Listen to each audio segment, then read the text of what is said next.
요한의 세례만 아는 사람들, 그리고 거기에 성령의 세례를 베푸는 이들, 이렇게 말씀을 대조하면서 생각했으면 좋겠습니다.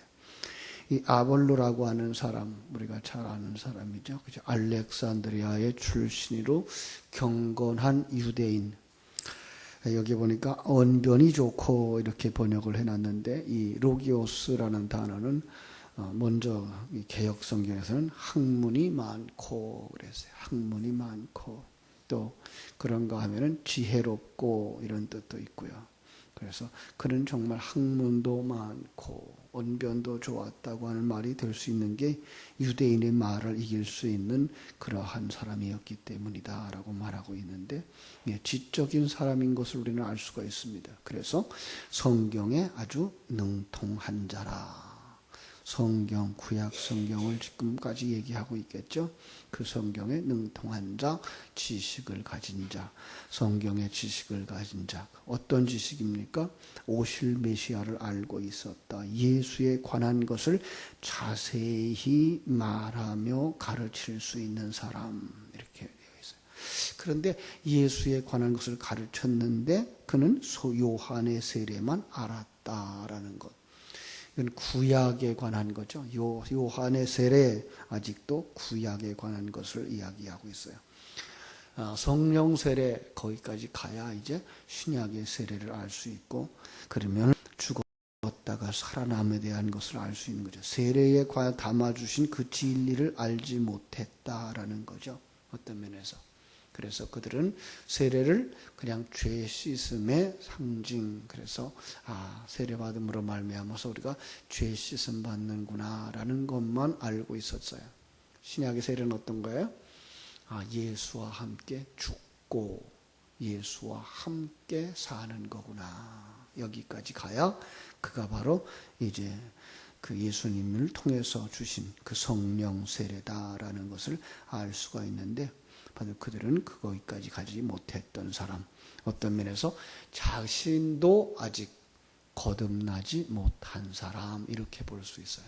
그는 지식이 있고 또 학문도 있고 성경을 능통하지만 아직도 율법에 묶여있는 사람, 이렇게 말할 수가 있어요. 그래서 그가 회당에서 담대히 가르치는데, 거긴 누가 와요? 26절에 보니까 브리스길라와 아굴라가 왔어요. 이 브리스길라와 아굴라는 바울을 통하여서 성령을 받은 사람, 바울을 통하여서 예수를 믿고 성령을 받은 사람, 바울을 통하여서 진정한 신앙이 무엇인지, 진정한 세례가 무엇인지, 신앙생활이 무엇인지를 깨달아 배운 사람. 그래서 그 아굴라가 브리스길라와 함께 그를 데려다가, 누구예요? 이 아볼로를 데려다가 더 정확하게 풀어서 이르러 주었다 그랬어요. 더 정확하게. 이 말은 진리를, 생명의 말씀을 가르쳐 주었다. 그 덕분에 어떻게 돼요? 아볼로가 이제 생명의 말씀을 전하는 자가 됩니다. 그러나 열심히 배우는 사람이었던 거예요. 자신의 부족함에 대하여서 인정하면서 늘 배웠던 사람. 자존심이나 자기만을 주장할 것이 아니라 그 새로운 것들을, 어면에서 진리 알려진 부분을 늘 배우려고 했던 사람. 그래서 중국에도 그런 말이 있죠. 사람이 같이 가면 그 중에는 스승이 있다. 한 사람의 스승이 있다. 물론 이 세상 이야기입니다만 진리 가운데서도 마찬가지예요. 진리를 늘 사모하는 사람들은 열린 귀에 항상 진리의 말씀이 전달될 수 있어요. 그래서 브리스길라와 아굴라를 통해서 진리의 말씀을 깨달아 알고 율법에 담아준 진리를 그가 깨닫게 되죠. 그 다음에 아볼로가 아가야로 건너가 보자 함으로 형제들이 그를 격려해서 제자들에게 편지를 써서 영접하라 해가지고 이제 많은 사람들에게 은혜를 끼쳐요. 가서 그가 감에 은혜로 말미암아 믿는 자들에게 많은 유익을 주니, 분명한 거죠. 어떤 유익이에요? 28절 이는 성경으로서 예수는 그리스도라 증언하여 공중 앞에서 힘있게 유대인의 말을 이겼다. 자, 그들에게 가르쳤어요. 뭘 가르쳐요? 예수는 그리스도라. 예수와 그리스도를 같이 설명하고 있어요. 예수에 담아준 진리, 그죠? 그 율법에 담아준 진리와 같은 이야기예요. 보이는 예수, 이 땅에 오셨던 그 예수는 바로 성자 하나님이셨다. 또 성자 하나님의 사역을 보여주는 이 땅에 나타난 그릇이었다라는 걸 분명하게 가르쳐 주어서 그 말로 뭘 이겨요? 유대인의 말, 율법을 막 이겼다. 그들이 그것만 알고 있었던 것들을 이겼다. 어떻게 해서 가능해졌어요? 성령 세례받은 이야기하지 않고 있습니다만은 그 다음 절에서 우리가 그걸 알 수가 있어요. 자, 아볼로가 이렇게 고린도에 있을 때에 바울이 윗지방으로 다녀 에베소에 와서 어떤 제자들을 이제 만납니다. 그들을 만났더니 제자들이 어떻게 해요? 그들에게 물어봐요. 제자들에게. 너희가 믿을 때에 성령을 받았느냐? 그랬더니 그들이 뭐라 그래요? 성령이 계신 것도 알지 못합니다. 우리는 이 삼위일체 하나님에 대하여서 말하고 있을 뿐만 아니라 그 속에서 뭐예요? 지식이 생명이 되어지는 과정, 그것을 알지 못하는 거예요. 율법에 담아준 진리 알지 못하는 거예요. 그래서 바울이 그러면 무슨 세례를 받았느냐 물어봐요. 그랬더니 똑같은 말을 하죠. 요한의 세례라. 누구와 같은 사람들이에요? 바로 아볼로와 같은 사람들. 믿음을 가졌다고 말하지만 아직도 성령을 있는 것도 모르고 성령 충만하지 못한 사람들, 그럴 수 있어요. 세상에 살다 보면 처음에 단계가 있어요. 믿음은 들음에서 나요. 들어야 돼요. 들어서 지식이 되어지죠. 그 지식이 뭐가 되어져요? 되새김질 함으로 말미암아 생명이 되어져요. 거기에 함께 하시는 분이 누구예요? 깨달아 알게 하시고 그들로 하여금 주 앞에 돌아오게 만드는 성령의 역사인 것 우리가 알 수가 있습니다. 성령의 역사는 사실상 요즘 사람들이 얘기하는 어떤 감동이나 그 정도에 머물지 않아요. 어떤 이적을 행하는 거나 이렇게 끝나지 않아요. 왜냐하면 구원을 완성하기 위해서 삼위일체 하나님은 일하고 있기 때문이에요. 이 시간과 공간 세계에서의 어떤 편안한 마음이나 주고 또 어떤 기쁜 마음이나 주고 또 뒹굴고 뒤로 쓰러지고 하는 그런 정도만이 아니에요. 그런 건 어떤 면에서 이방 종교에도 있는 것들, 그것을 추구하다가는 진정한 진리를 깨달아 알지 못하고 교만하게 되는 거죠. 우리 성령은 그러한 것에 머물지 않는다. 성령은 그 사람을 하여금 십자가를 지고 그리고 자기를 부인함으로 살아가는데 그게 생명이 되게 하는 일을 하는 거죠. 그게 뭐예요? 성령의 세례인 거예요. 바울이 그래서 이제 가르쳐 줍니다. 4절. 바울이 이르되 요한의 회개의 세례를 베풀며 백성에게 말하되 내 뒤에 오시는 이를 믿으라 하였으니 이는 곧 예수라 하였거늘 그들이 듣고 주 예수의 이름으로 세례를 받아요. 뭐예요? 성령의 세례를 받는 거죠. 그랬더니 그들 속에 뭐가 임하여? 안수했다. 성령이 그들에게 임하였다. 그리고 방언도 하고 예언도 했다. 이 말이 있어요. 자, 안수. 구약의 안수는 그렇게 묘사되어져 있죠. 내 죄를 죄물에게 전부 전가시켜주는 것. 그래서 그 내 대신 속죄의 죽음을 당하는 것. 이것이 바로 이 구약의 안수예요. 신약의 안수는요.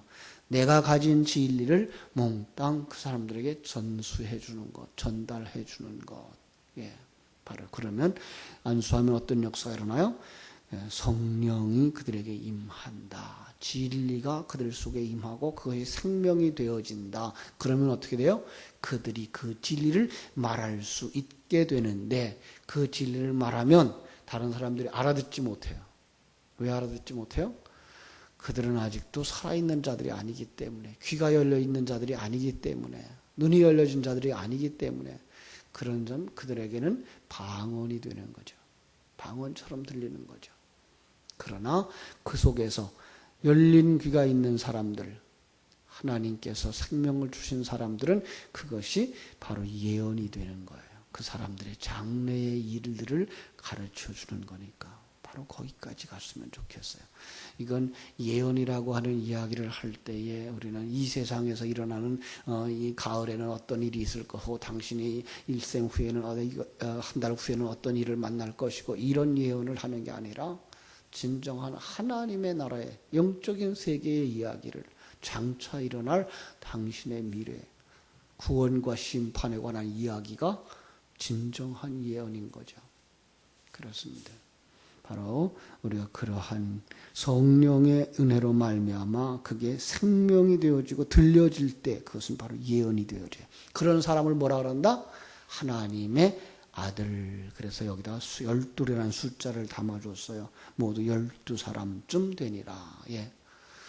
물론 그 당시에 말하면 그 바울이 그들에게 안수해서 방언을 하고 그들이 성령 받았던 사람들의 숫자도 12사람쯤 되는 것 맞아요. 그러나 성경에 그걸 기록해서 우리에게 줄 땐 그들이 바로 하나님의 아들들이라는 숫자에 들어가는 사람들이구나 라는 것 여기다가 가르쳐주고 있는 것을 우리가 볼 수가 있습니다. 그렇습니다. 오늘 우리들은 쉽게 어디까지 갈 수 있다고요? 세례, 요한의 세례까지는 갈 수 있어요. 율법적이고 그리고 씻어 깨끗게 하는 정도는 알 수 있어요. 그러나 거기에 머물러서는 안 된다고 오늘 말씀 우리에게 가르쳐주죠. 바울을 통해서 가르쳐주고 또 브리스길라와 아굴라를 통해서 가르쳐줍니다. 그 사람들은 어떤 사람이에요? 먼저 성령의 충만함을 받은 사람들이죠. 진리를 가진 사람들이에요. 바로 여러분들이 이렇게 생명을 가진 자들, 또 진리를 가진 자들, 성령의 충만함을 받은 자들이 되어질 때 그 사람 주변에 어떤 사람들을 만나게 하셔야 하나님이 성령 충만함을 받아야 될 사람들. 그렇죠? 그래서 그들이 만나는 사람들, 바로 그들은 요한의 세례만 아는 사람들, 그들 속에 들어가 진정한 복음을 전함으로 말미암아 그들이 율법의 얽매임에서 해방되어지고 하나님의 뜻을 깨달아 알아서 평강을 누리며 하나님의 인도하심을 따라서 성령을 따라 행하는 자로 가르쳐내는 여러분들 다 되시기를 주님의 이름으로 축원합니다. 기도하겠습니다. 하나님 우리 아버지 크신 은혜와 사랑을 감사하고 감사합니다. 하나님께서 바울에게 성령의 충만함을 허락하시고 그를 통하여서 브리스길라와 아굴라와 같은 사람을 성령을 충만케 하시고 또 그들을 통해서 만나는 모든 사람들의 모습을 아직도 요한의 세례만 아는 사람들이라고 정의하면서 그들에게 잘 가르치고 그들에게 더 정확하게 풀어 가르쳐주고 그들에게 주 예수의 세례를 베풀자 그들이 성령의 충만함을 받고 방언도 하고 예언도 한 12사람으로 변화되는 이 아름다운 모습을 우리에게 보여주시니 감사합니다. 바로 우리가 그러한 은혜 속에서 하나님의 귀한 자녀들이 되어진 것처럼 이제는 우리에게 성령의 충만함을 주시고 학문에 능하고 또 언변이 좋고 성경이 능통한 자들이 되어져서 담대하게 유대인의 말을 이기고 세상을 이기고 승리하는 자들 되게 하여 주시기를 원합니다.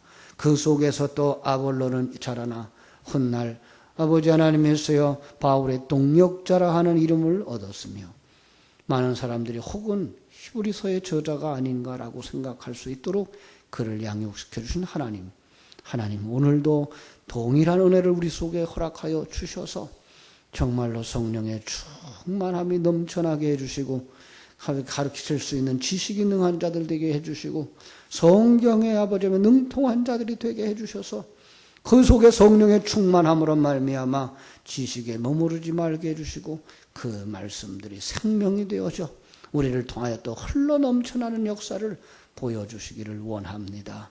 근본 아버지 하나님의 여름 성경학교와 수련회 속에서도 우리 교사들을 통하여서 이렇게 하나님의 생명이 성령의 충만함이 흘러 넘쳐가는 역사들이 일어나도록 도와주시고 역사하여 주시기를 원합니다. 하나님께서 또 마지막 시대에 우리 포리교회를 통해서 이 지역 속에 예수 생명이 흘러 넘치고 성령의 충만함이 흘러 넘쳐서 이 지역 속에서도 하나님의 사람들을 하나도 잃지 아니하고 구원하시는 하나님의 역사를 저희들이 보게 하여 주시옵소서.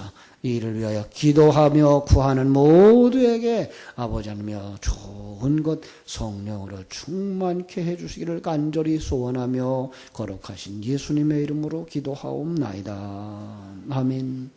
하늘에 계신 우리 아버지여, 이름이 거룩히 여김을 받으시오며 나라의 임하옵시며 뜻이 하늘에서 이룬 것 같이 땅에서도 이루어지이다. 오늘날 우리에게 일용할 양식을 주옵시고 우리가 우리에게 죄 지은 자를 사하여 준 것 같이 우리 죄를 사하여 주옵시고 우리를 시험에 들게 하지 마옵시고 다만 악에서 구하옵소서. 대개 나라와 권세와 영광이 아버지께 영원히 있사옵나이다. 아멘. 자유롭게 기도하시기 바랍니다.